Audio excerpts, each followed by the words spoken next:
Wamine. Hello, my name is Juan Sebastián Santos Rodriguez.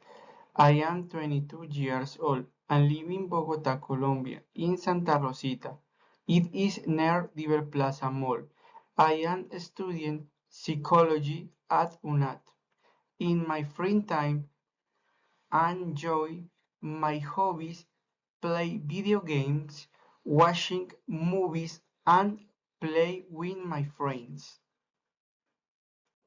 My daily routine: I wake up at 6 o'clock in the morning. Then I take a shower and have breakfast.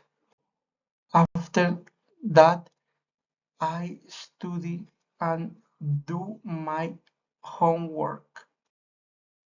I sometimes do exercise. At night, I relax, play video games. And finally, I read and go to bed.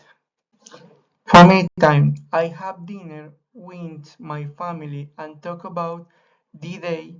On weekends, we visit of the family and go to the restaurant. Thanks so much.